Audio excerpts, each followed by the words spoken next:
Hey guys, welcome back to the It's Really Not That Deep podcast. It's never that deep.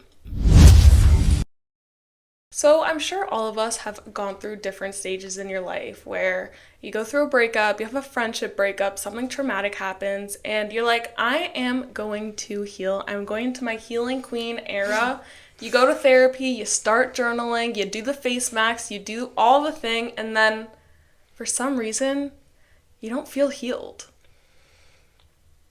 Me currently.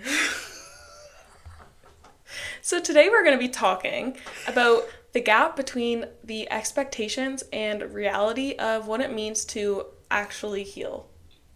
Just to say, my hair is a mess. We're going out later. It is what it is. I have my glasses on. Look at us just being so vulnerable. Comfortable. So, I deleted Hinge for a while, got bored, got it back, okay? So I'm scrolling through, just like minding my own business. First, I liked one of my brother's friends, and I'm like, that's so awkward. On Did not purpose or match. by accident? On purpose, but like I didn't think he was gonna match me, and he Okay. didn't, which is fine. But like, hey, if you saw this, anyways, that's not the story even. So I see this guy that I used to be really good friends with. Okay, we were friends in probably like 9th grade, 10th grade, like best friends. Then like I swear he was in love with me, and then like I was in love with him, and then like I went crazy. Then we stopped being friends. Whatever. Haven't really talked since. Saw each other in London like once or twice. I remember that. Yeah, like the most awkward times. Like we're not friends. Yeah. So I see him on Hinge. I am a little delulu.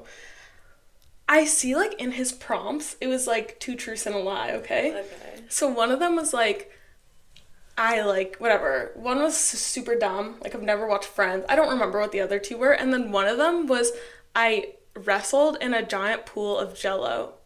Okay? So, Nick. no. Just wait. So, me, being Delulu, I was texting my friend, and I was like, oh my god, I need to know more information on this. So I'm like, how weird would it be if I, like, liked it? So this is what I said. I have the picture of exactly what I said. So I go, not to seem crazy, but I have quite a few questions I need answered. Number 1, how large was this pool of Jell-O? Number 2, what color Jell-O was it? Red ? Number 3, can I see the picture of the Jell-O pool, please? Number 4, does Jell-O stain? And number 5, is this the lie? Okay? So that was my message. I may have changed 1 or 2 things, but along those lines. I wanted to start by saying, I don't want to match you, but I want this. And my friend was like, you can't say that. No, that would It's have been rude. weirder, yeah. So I sent that, and the man never responded to me. Wait. You matched. Like, he matched No.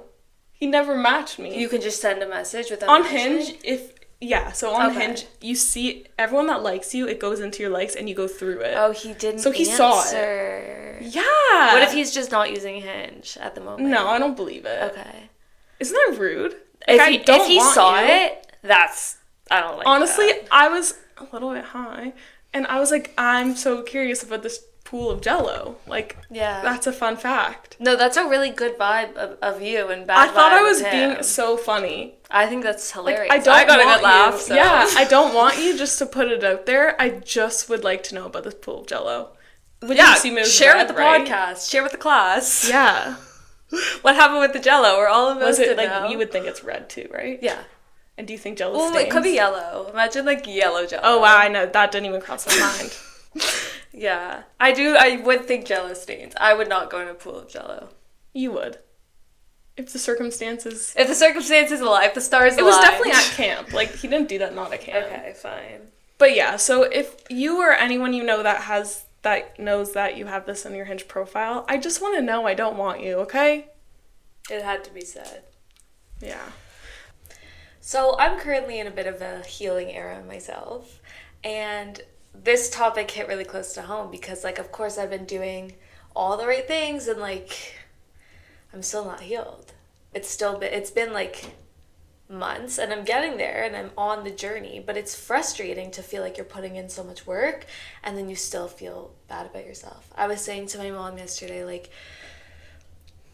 for a while I felt good and now I'm at the point where, like, okay, this is my reality. Like, it's not new and exciting anymore. Like, I actually have to deal like keep moving with my life. It's not a phase. And that's like a different part of grief that's hard and inevitable. And I think that makes total sense because sometimes, I don't know if I felt this, but I could totally see that this kind of happened with you, that you got out of a situation and then it's like, yeah, you're so sad and you have to deal with that sadness, but it's almost like something new and you have to completely change your day-to-day life, and you're in like a completely new phase. You're learning, relearning all these things. So now that you've just kind of completed that stage, you're like, oh, but now what? Yeah. Yeah, you really got to start from the bottom. Mm-hmm. And it's like so scary and sad. Oh my God, I feel like obviously I'm still going through it, but I just feel so bad for anyone like right in the thick of it because it's actually brutal. Yeah, it's awful. Yeah. But it does feel like literally like you said, like you just started a new chapter. What word did you use? Phase? Not phase. Level. Yeah. Did I? I don't know. Whatever. You're in a whole new level, like you have to embrace the change, and that's what's so hard because like no one, we don't like change as humans and it's scary, but you have to embrace it. And it's hard to like embrace it once it becomes stagnant again. Like at first it is so new and like I feel like after a certain amount of time elapses, you feel like you're not allowed to be sad anymore. And like at first, all your friends are texting you every day. They're making sure you're okay and you have all this support. But slowly, like that support does dwindle, not because you don't have those people anymore, but because it's not so in your face anymore. Yeah. And like people do get over things. And of course, if it's happening to your friend, you feel for them, but you move on quicker than they do. Like, yeah. I keep saying even like Joelle, of all people, has been handling like this change a lot better than a lot of people would, but of course you're still feeling bad. Like even if you are doing all the right things and doing all the work, that doesn't mean you're just going to be better tomorrow. Yeah. That doesn't happen. No, it doesn't. It's like naive to think that way. It is naive. And like I think because I was like I am doing all the right things, like I'll heal faster, but no. No, it just allows you to heal properly. Yeah. Because you can, I think what you've done in the past is you've kind of put the healing on a back burner and not actually done that work to be better in the future. Yeah. And I think you are doing that now. Thanks. Hopefully. I think so. I hope so too. So now that you are, obviously I could touch on this from like the past, but like you're really in the thick of it, like what do you think you have done to like help in the healing process that maybe you hadn't done in the past? I think one was like reaching out to friends more. I was always very private and like I wouldn't have usually told people, oh, this happened to me. I would wait for them to like figure it out. And I think I like relied on my friends a lot more and like I don't know how to say this other than cast a wider net and like reached out to people. Ask for help? Yeah. And even not asking for help, but asking for support. A friend. Mm-hmm. Yeah. And like it's so important to lean on your support system during hard times. And like I know you especially, like you have a lot of trouble doing that. So like that was I definitely saw a big difference there. Yeah. I think also like really just leaning into the fact that like this is a time for me to get better in any way, shape, or form. So like I've been exercising, like I not more than usual, but like just making sure to be consistent with things that lift me up, and that ends up making me feel really good. Like it's really hard to do that because you're like depressed and you don't want to shower, let alone exercise, but it does really pay off.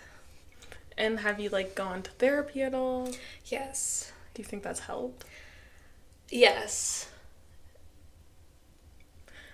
Okay, I have a question.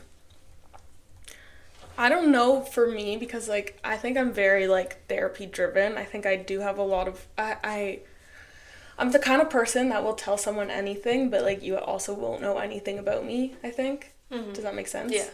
And then through therapy, I think therapy is the only place I've actually like been able to talk about things that I wouldn't talk about normally. So I think that's why I'm such an advocate about it.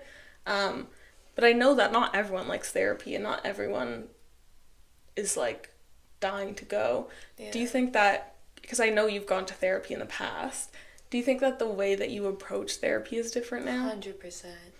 I think like there was a switch that flipped, and I'm like, okay, I have to be vulnerable, or else I'm like actually wasting my time talking about like surface level feelings, which is also important sometimes, but like it's like hard to admit it to yourself, let alone another human being. That's the hardest part for Yeah, me. it is the hardest part, to like let it come to the surface. But if you keep going and you keep getting to know this person, they know how to bring it out of you, and they're just not pushing. They're slow with it, but it is so beneficial. And like I always wonder that, because like people will like, go to therapy and tell me like it's not working, and I'm wondering like, first of all, is it the therapist? And second, like, what are you saying? Like, because the therapist can only help you as much as you're willing to help yourself, and if you're not willing to be vulnerable, then how are they going to help? Yeah. I think I used to not be vulnerable Yeah. in therapy. Yeah, I could see that. Yeah. Yeah. Yeah. I think you have, like, in a lot of ways, like, I've always loved you as a person, and like you've been my best friend for a lot of years now. But emotionally, I could see you've grown a lot. Yeah, I feel like it. Because like you used to be really self-aware with other people. Like you were able to understand people, but a lot of the times you wouldn't understand yourself, or you would think you did. Yeah. But I don't think you acknowledged anything true. Yeah. And like I think it's the first time like you really are okay to like not be okay. Yeah, because we all have an image of ourselves, and I wasn't willing to let it go. Mm-hmm. And like for some times in life, that's okay, but like it was only holding me back. I thought to myself last night, like it's so much scarier to be stuck in a life that you don't enjoy than to fear change. Like that's so silly. We fear change, but are we even enjoying everything about our lives right now? And it's usually not that deep. It's usually not that deep, but it feels so deep. Guys, we're getting like attacked. I was just gonna say that. So on TikTok, I keep commenting on people's TikTok videos, just saying whatever. Like sometimes they're funny, sometimes whatever. So I commented this one thing. This girl posted a video being like, in life, like you realize like you eventually get over everything. That was the sum of the video. So I commented in all capitals, it's never that deep, okay? Right now it has over 10,000 likes, that comment. And people are like, it is that deep. And I was like, this one girl, I commented back being like, you do the work, like you do blah, blah, blah, and you get to a point where it's not that deep. And then she goes, well, it is that deep when your brother dies. I am not talking about your dead brother. Like, I am so sorry genuinely that your brother died. Like, that's awful. But that was not the point of my comment, and you just made it that deep. Like, it was not that deep before it was that deep. People are so sensitive to, like, people love to fight. People love to fight, and they love to hate, and like, does your comment have 10,000 likes? No, but mine does. And I keep going onto the TikTok, I'm like, 900 likes, and then it's all freaking... It's never that deep! It's never that deep. Mm-hmm. Another thing about being in the healing journey is like you experience so many new emotions that you don't know what they are. Like, there's just so many unknowns, there's so many question marks, there's so much uncertainty about what your ex is thinking, how you even feel, what your future's gonna look like, am I ever gonna find someone? And you're hit with a million emotions that are so scary. Any advice? Do you have any like specific ones you could think of that's really... What's next in my life? Like if I do think that like when one door closes, another one opens, and I'm like, so what's that door? Is it the podcast? Is it like I want to make sure I'm contributing to it as much as I can. I think it's really important because yeah, you're going through a breakup and that's the feeling in a breakup, but just like exactly what you said, like, am I gonna be in this situation again? Am I gonna start something new? If you quit your job or you get fired or if you go through a friendship breakup or something happens in your family, those are the exact same questions that you ask yourself no matter what the situation is, because you're trying to find comfort in the feeling of not knowing anything. Yeah. Like, that's so normal. And anyone that says they don't think those things are lying. That was really well said. That was, yeah. Thanks. I also had this thought. Like, I like to say everything happens for a reason, but I think that can feel very invalidating to some people, and I, like, understand that. I've, like, shifted my mindset to what's meant for me won't pass me by.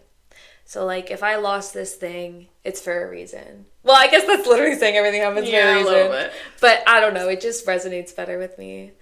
Because I get, like, again, with, like, just going back to the TikTok comment, like, that girl's brother dying probably doesn't feel like it happened for a reason. And some things suck. Yeah. And some things are unexplainable. And I could come up with 100 things I could list. But when you think about things that happen to you personally and not, like, outer things, like, around you problems, a lot of that does come from within. And it does come from, like, it's meant to be will happen. Yeah. It's a tough one. Yeah, it is a tough one. I think even, like, I'm not necessarily going through any healing right now. I think coming back from being away for 6 months was definitely, like, not a struggle. It was a little bit at first, like, having to readapt to life. But there's still always times that these feelings will come and I'm like, why do I feel like this? Or, like, now that I've done the healing and I've done all these things, like, okay, when is, like, that thing gonna happen to me? And it's a lot of, like, waiting and being like, because I feel like everything that's meant to be and will happen, but then I'm like, what am I doing to not allow that? And then I feel like I'm kind of stopping myself from getting those things. I totally get that. Mm-hmm. And it's such a hard... It's like a waiting game. Such a hard balance. And I've recently, this is kind of crazy, but I've been asking the universe for signs. And when I ask the universe for signs, she usually comes through. Yeah. And so I was feeling down about the podcast. Like, I was talking to you about it. And I was just like, oh, no one's listening, like, blah, blah, blah. And then someone came up to me in public and was like, I love your podcast. Like, it's, yeah. And I was like, no way that just happened. And, like, we talked about this so many times. Like, we could be the only two people that listen for a year. Yeah. And we have to be okay with that. Yeah. Okay. But anyway, I've been asking the universe for signs, and that happened. So that, like, honestly helps me get through uncertainty. Because, you know, whether signs are actually coming to you or if you're seeking them out, it doesn't matter. Because then in that moment when something like that happens, you're like... It's validating. I'm on the right path. Yeah. Even if I can't see it. And you always end up... If it's not good, it's not the end. Like, you know that quote? Like... Sure. Yeah. And I think, like, sometimes you probably make up the signs. I'm sure. But it's, like, because you manifest it almost, like... If you focus on the positive, more positive will come. Yeah. It's as simple as that. Yeah. And, like, even if you go through a whole healing era, like, there's still going to be things in your life always that you're not happy with. And, like, a lot of the times it's also, I think, like, taking yourself out of a situation to think, like, is this really what I'm feeling right now? Why am I feeling this? Like, for example, sometimes, like, I'm just sad and lonely in bed, like, not doing anything, and I'm like, I need a boyfriend or whatever, or, like, saying all these stupid things, and I'm like, it's not even about this. Like, what can I do to, like, add value to my life now that doesn't have to do with that?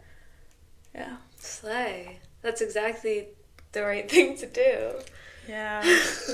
But just remember, whatever feeling you're feeling, even if it's unknown, just, like, it's valid. Taking judgment off of the feelings helps a little bit. Yeah, for sure. Yeah. Okay, so just going through a little bit of, like, the healing hangover almost. So you go through this traumatic event and you have this horrible feeling. You cry, you go through the feels. And then it gets to the point, as we mentioned, that you stop being in that intense state, and then you kind of feel stuck. So I think the first step is, like, you do withdraw from that chaos. Your body is no longer in that fight or flight moment. Now it's like, who am I now without this chaos, and how do I move forward from this? Yeah. It is such a huge adjustment because you just had, like, such a heightened situation, and there's so many, like, highs and lows, but you also lose the dopamine from the person. Mm-hmm. I think with what you said, like, who am I now? You have to grieve not only the person you lost, but the person you were with 100%. Them. And that is so hard. Like, you're pretty much a blank slate. If that person was, like, your person, it's like you forget who you are without them, or without that thing, or without whatever. And you could have been with them for years. So, like, it makes sense. Yeah. But grief is a bitch of a process. Grieving, we know that there's 5 steps, and at first I tried to take comfort in that. Like, okay, I'll go through the 5 steps and then I'll be done. It's actually not linear.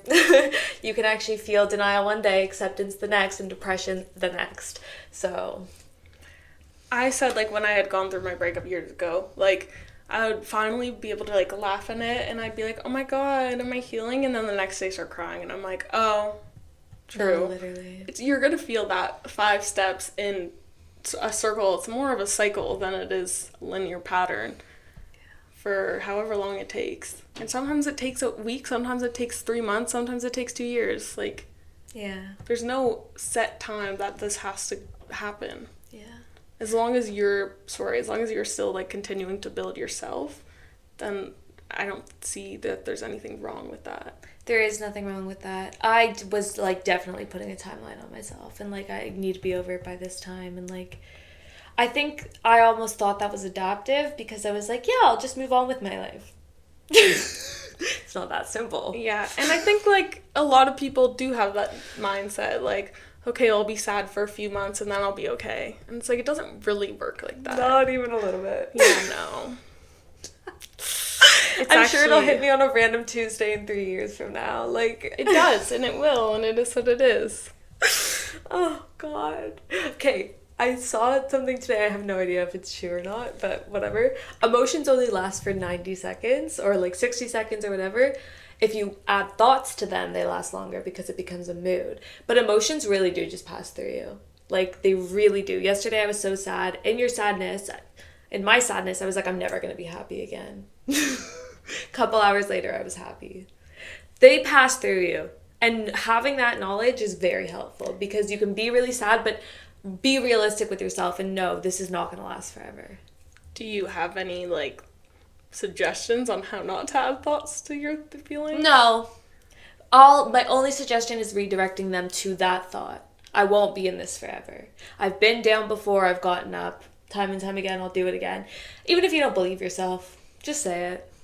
You know what I found? Like, a little bit off topic, but since recording this podcast, like, someone asked me this the other day, but, like, have I started doing things that, like, I didn't do before? And I really have.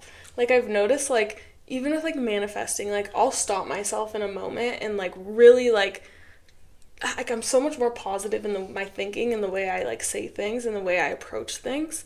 And even, like, there's something else, but, like compartmentalizing, like, I think I've, like, really started to notice myself, like, practicing what I preach. It's crazy. This podcast is healing us. Yeah, duh. And all this to say, like, yeah, I'm practicing what I preach, but I am still the Lulu at my core. And I could, I have so many things that I did post-breakup, like, end of something that I'm like, oh God, she's a little crazy. Have you? Yeah. And you do what you can to find comfort in the moment.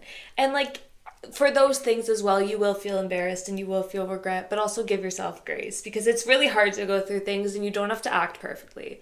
Like, sometimes a little toxicity is fun. Okay, not saying that. We're talking about this, like, very idealistically. It's not as simple as it sounds. If you do some weird stuff, it's okay. Is there anything you want to share of weird things you've done? Are you embarrassed? No, I can't think of anything. I really am tough on myself there because I'm like, you are going to look stupid. You are going to be mad at yourself. Okay, can I ask you maybe not in the present, but in past relationships and things? Yeah, I'm still... Can you think of something I've done? I've definitely done some things. Like, well, I think one thing that's super important, especially for a breakup, is, like, no contact and to block them on social media. I'm very passionate about that. I think there's no reason for you to be looking at their social media. I didn't block them. I unfollowed.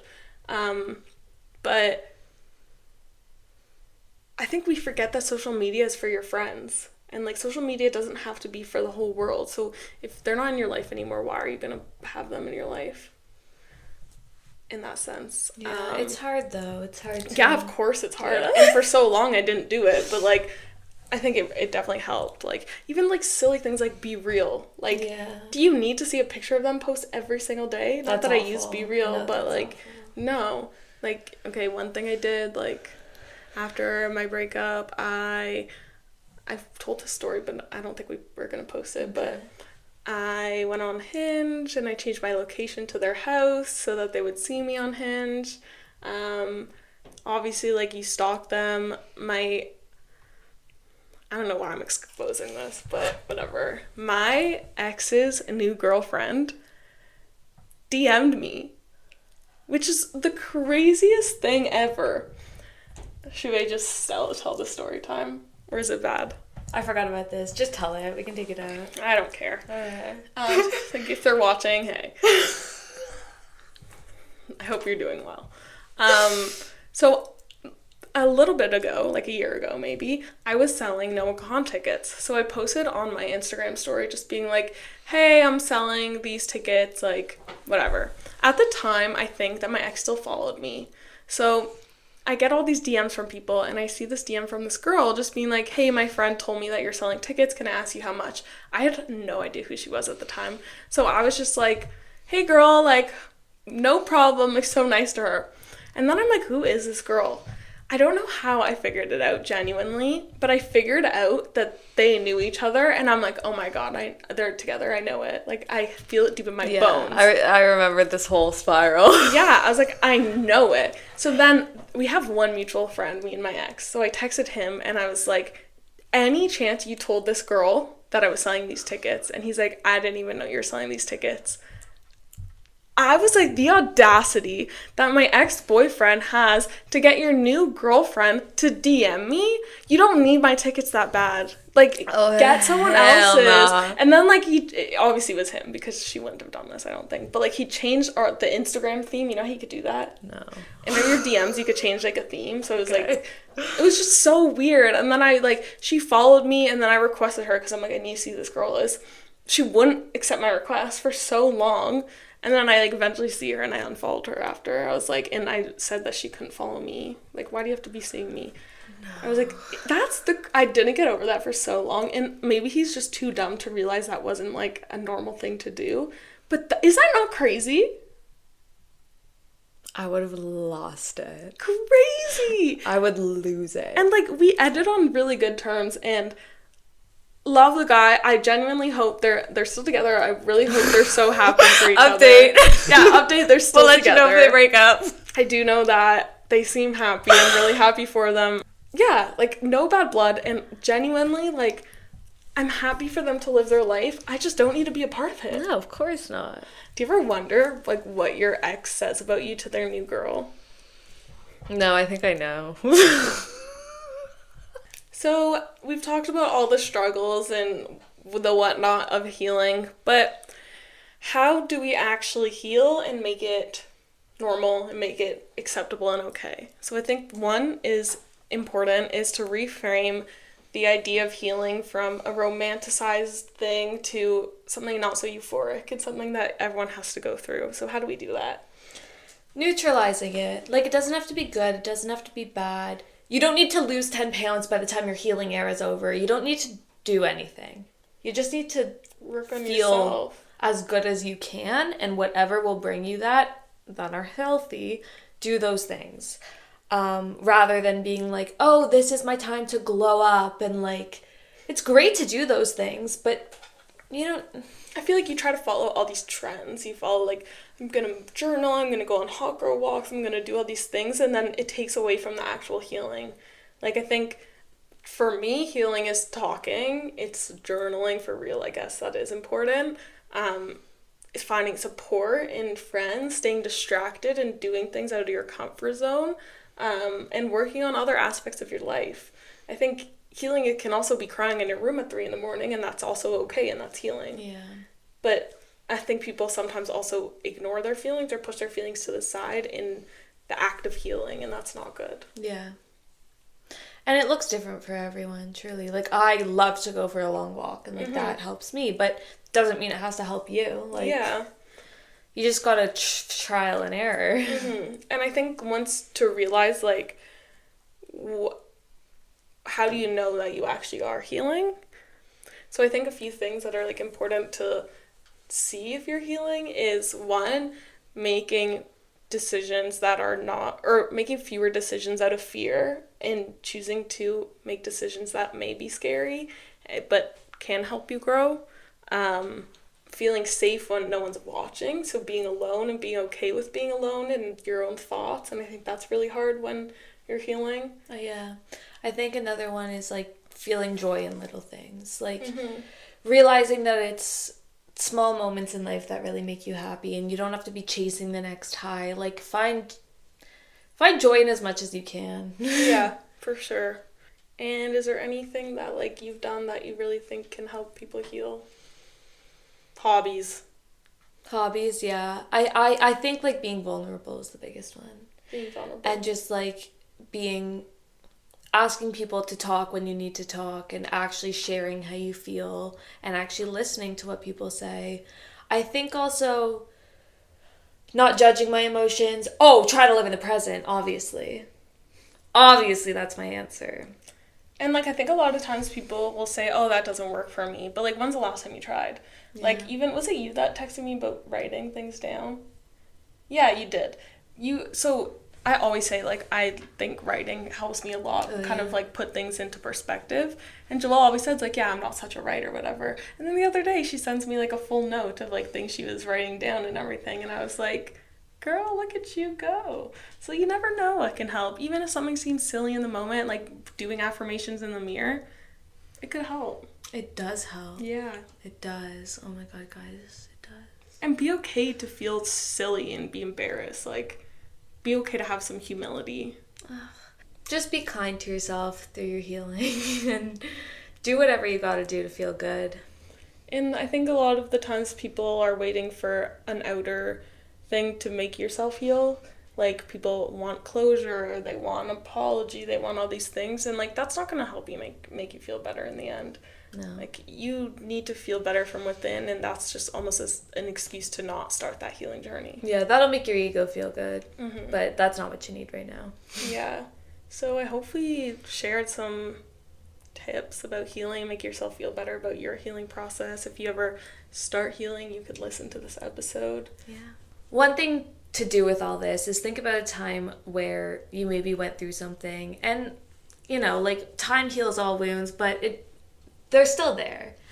And think about something that you could maybe take from this episode to even heal a past version of yourself or a past situation of yourself. And then that's kind of a tool you have next time you're in a healing phase. So reflect. Yeah, and with that, just remember, it's not that deep. it's never that deep. Bye, guys.